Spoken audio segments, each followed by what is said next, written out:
नमस्कार दोस्तों, stock market studies में फिर से एक बार आपको बहुत-बहुत स्वागत है। तो आज मैं फिर से आपके सामने कुछ इम्पोर्टेंट्स कंपनी का अपडेट शेयर करने वाला हूँ। तो उनमें से फर्स्ट जो कंपनी है जिसके बारे में बात करूँ उसका नाम है आईटीसी। देखिए आईटीसी लिमिटेड बेसिकली एक बहुत पुराना कंपनी है और 1910 तो 1910 में कंपनी स्टार्ट हुआ था। तब से लेकर आईटीसी अलग-अलग कैटेगरीज के बिजनेस के ऊपर काम करते हैं। तो इसलिए इस कंपनी को कॉन्ग्लोमरेट कंपनी कहा जाता है। कॉन्ग्लोमरेट कंपनी वही कंपनी को कहा जाता है जिसका एक ही जगह पे सारे बिजनेस एडेड है। मतलब जैसे रिलायंस हो गया तो वो भी एक कॉन्ग्लोमरेट कंपनी है। जैसे आप देखेंगे तो आईटीसी भी एक उसी तरीके से कैटेगरीज कंपनी है क्योंकि एक ही बिजनेस के अंदर वो भी एफएमसीजी, साथ ही साथ सिगरेट के ऊपर, मतलब तंबाकू प्रोडक्ट के ऊपर, साथ ही साथ होटल बिजनेस, साथ ही साथ paper board, paper packaging, agriculture and IT, सब कुछ एक साथ ही जुड़कर कंपनी काम कर रहा है। तो आईटीसी के ऊपर बहुत सारे लोगों का मन में एक डाउट्स हमेशा रहते हैं कि आईटीसी इतने सालों से 2017 से लेकर 2023 तक एटलीस्ट 6 ईयर में कंपनी कुछ खास परफॉर्मेंस नहीं दिया। तो क्या अभी कंपनी खास परफॉर्मेंस देने वाला है? देखिए, सबसे पहले मैं चार्ट को आपके सामने एक बार हाईलाइट करा दूं तो आपको क्लियर हो जाएगा। देखिए 2017 में कंपनी का एक बार हाई हुआ था और वो भी अराउंड आप बोल सकते हैं करीबन 360 रुपीस के आसपास। उसके बाद देखिए बिग क्रैश हो गया और कंपनी नीचे आया था कितना, 130 के आसपास। तो वहां से कंपनी फिर से देखिए एक यू टर्न लिया और एक पैटर्न स्केट किया काफी धन पैटर्न्स का। फाइनली इस पैटर्न को जब ब्रेकआउट किया तब एक शानदार तरीके से यहाँ पे परफॉर्मेंस देखने को मिला। अभी शानदार तरीके से परफॉर्मेंस मतलब एक शानदार तरीके से जंप देखने को मिला। उसके बाद देखिए धीरे धीरे करके इस रेजिस्टेंस को क्रिएट किया। यहाँ पे एक रेजिस्टेंस था, यहाँ पे दूसरा, तीसरा और उसके बाद चौथा रेजिस्टेंस बने। तो फाइनली इस चौथा रेजिस्टेंस को कंपनी ब्रेकआउट किए और ब्रेकआउट करने के बाद ऊपर जाने की कोशिश कर रहा था। स्ट्रांगली एक सप्लाई जोन देखने को मिला। सप्लाई जोन का मतलब क्या है?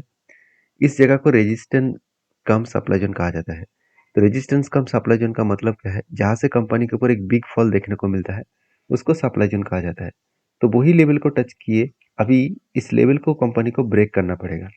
अगर स्ट्रांगली लेवल को ब्रेकआउट करे तो एक अच्छा खासा धमाका हो सकता है। क्योंकि मैं जो टारगेट लेके चल रहा हूँ वो करीबन 590 रुपीज़ के आसपास और मुझे लगता है इस टारगेट पाने में थोड़ा सा टाइम लग सकता है। बाकी कंपनीज का जो क्वार्टर रिजल्ट है वो जल्द से जल्द आने वाला है। डेट भी अनाउंसमेंट हो चुके हैं और वो डेट कौन सा होगा, वो डेट आपको देखने को मिल जाएगा 1 अगस्त। तो 1 अगस्त में कंपनी आपको रिजल्ट पब्लिश करने जा रहा है। क्योंकि पिछले बार का जो रिजल्ट था वो थोड़ा सा वीकनेस देखने को मिला था क्वार्टर बेसिस में एंड ईयर बेसिस में। तो प्रॉफिट जो ग्रोथ था वो थोड़ा सा कम हुआ था और इस बार आशा किया जा रहा है कंपनी का प्रॉफिट पॉजिटिव में आने का चांसेस है। क्योंकि देखिए रिजल्ट आने से पहले अगर कोई भी शेयर में भागता हुआ सिचुएशन देखने को मिले तो सोचना कंपनी के ऊपर एक अच्छा खासा जर्नी यहाँ पे देखने को मिल सकता है।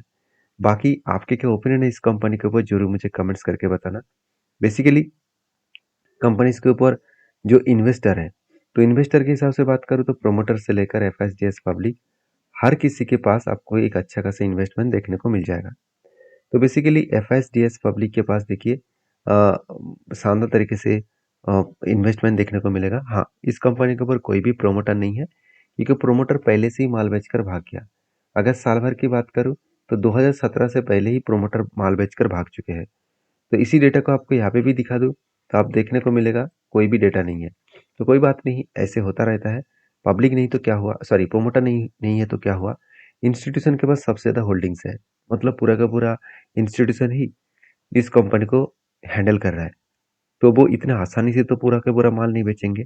तो इस कंपनी के ऊपर आप एक ट्रस्ट बिल्ड कर सकते हैं। तो डीपली इस कंपनी के ऊपर रिसर्च कर सकते हैं। नेक्स्ट जो कंपनी है उसके नाम है सीएट। देखिए सीएट के ऊपर मैंने जब एक ट्रेड लिया था, मैंने जब एक एंट्री लिया था और मैंने किस बेसिस में एंट्री लिया वो मैं आपको साथ एक बार शेयर भी कर लूँ। आप देख सकते हैं यहाँ पे कंटिन्यूसली एक बाइंग का रेंज बने। मतलब यहाँ पे एक हाई वॉल्यूम के साथ एक दो तीन तीन के तीन बाइंग कैंडल बने और इस कैंडल को ध्यान से देखना। चलो मैं प्रीवियस डेटा को डिलीट कर देता हूँ और भी आपको क्लियर हो जाएगा समझने में। हाँ, अभी देखिए प्रीवियस डेटा को मैं डिलीट कर रहा हूँ। अभी देखिए समझने में आपको आसानी हो जाएगा क्योंकि कंपनी के ऊपर जब पैटर्न्स बने हैं कुछ इस तरीके से बने। पहले देखिए यहाँ पे एक बाइंग कैंडल, दूसरा और तीसरा बाइंग कैंडल बने। तो देखिए एक बाइंग कैंडल भी बन सकते हैं, 10 भी बन सकते हैं। आपको ये देखना है कि टोटल टॉप रेंज से डाउन रेंज का टोटल मार्किंग करके आपको ये देखना है कि कितना परसेंटेज आया। तो ओवरऑल यहाँ पे परसेंटेज कितना आया? ओवरऑल यहाँ पे परसेंटेज आया 25%। तो जब भी कुछ इस तरीके से परसेंटेज निकल के आते हैं तो मैं हमेशा इंतजार करता हूँ कि इस लोअर साइड को जब भी टच करे तब एंटी बनेगा। तो फाइनली कब एंटी बना? इस लेवल में। और एंटी बनने के बाद देखिए कंपनी धीरे धीरे करके ऊपर जाने का कोशिश किया। तो आप यहाँ पे देख सकते हैं कि टारगेट के नज़दीक जाने के बाद भी कंपनी बाउंस बैक की है। देखिए ऐसे होता क्या है कि कभी-कभी हम लोग सोचते हैं कि जब भी इस तरीके से रेंज बनेगा फटाफट उसका टारगेट दे देगा, ऐसे होगा नहीं। मार्केट की सिचुएशन के हिसाब से सब कुछ होता है। तो मार्केट अभी जिस तरीके से रेंज क्रिएट कर रहा है, जिस तरीके से ऊपर साइड से एक शूटिंग स्टार जैसे कैंडल क्रिएट कर रहा है और next candle red candle closing नीचे दे रहा है, तो इसका मतलब एक डाउन साइड के ट्रेंड देखने को मिल सकता है।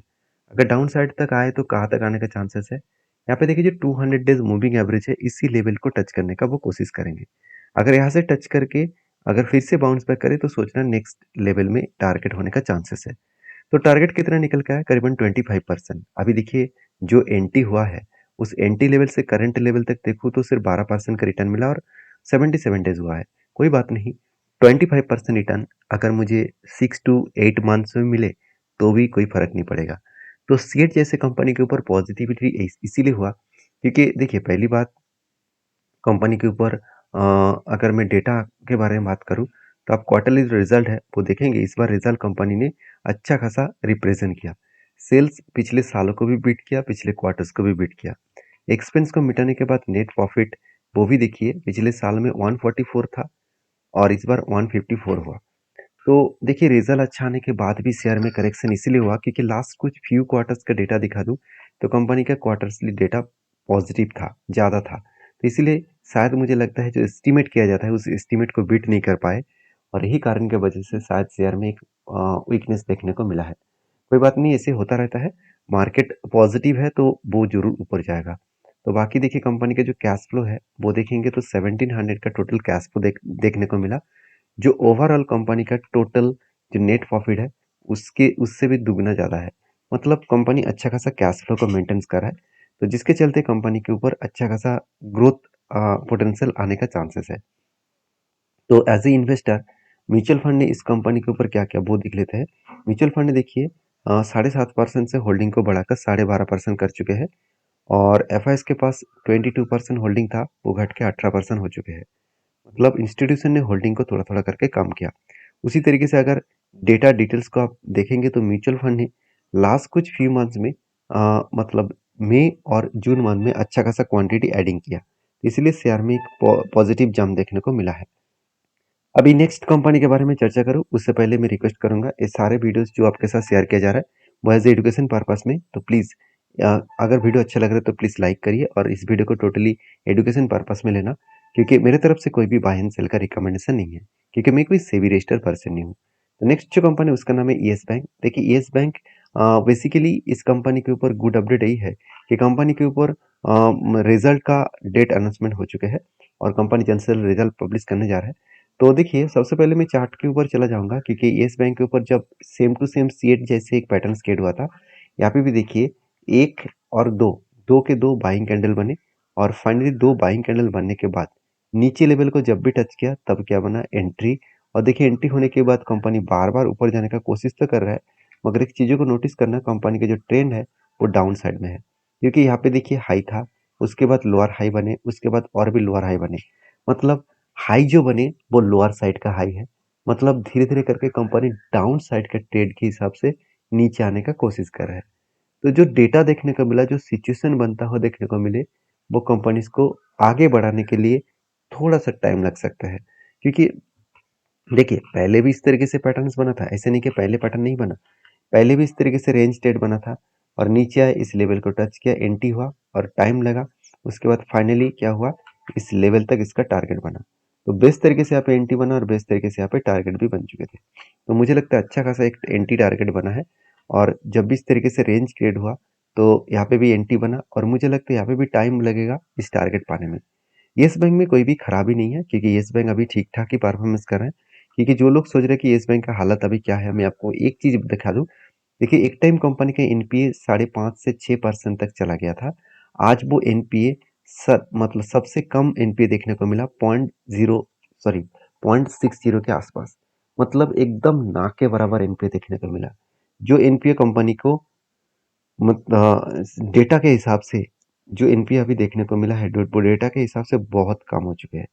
तो मेरे हिसाब से बेस्ट तरीके से एनपीए देखने को मिला जो कंपनी को आगे बढ़ाने के लिए बहुत ज़्यादा हेल्प करेंगे। तो बाकी इस कंपनी के ऊपर आपके क्या ओपिनियन है जरूर मुझे कमेंट्स करना, क्योंकि येस बैंक के ऊपर मैं एक ही बात कहूंगा कि इंस्टीट्यूशन इस कंपनी के ऊपर धीरे धीरे करके ट्रस्ट करना शुरू कर चुके हैं।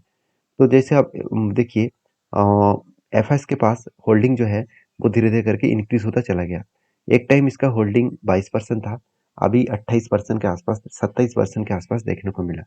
तो 5% का होल्डिंग यहाँ पे बढ़ चुके हैं एफ के कोटा में।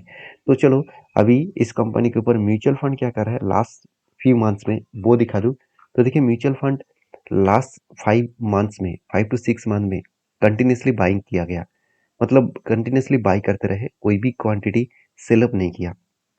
तो ओवरऑल इस कंपनी का परफॉर्मेंस तो ठीक ठाक चल रहा है। बाकी क्या ओपिनियन है आपका जरूर कमेंट्स करना। नेक्स्ट जो कंपनी उसका नाम है बलमार, आप देख सकते हैं बलमार लुआरी इन्वेस्टमेंट लिमिटेड। तो बलमार लुआरी इन्वेस्टमेंट लिमिटेड बेसिकली एक छोटा सा कंपनी है। इसके ऊपर एक गुड अपडेट है वो है स्प्लिट का। तो कंपनी अगस्त के 9 तारीख को आपको हर एक के बदले 10 शेयर देने वाला है। तो जो लोग स्प्लिट पाना चाहते हैं तो एक बार इस कंपनी के ऊपर रिसर्च करें, उसके बाद काम करें। मिलते नेक्स्ट वीडियो में, तब तक के लिए धन्यवाद।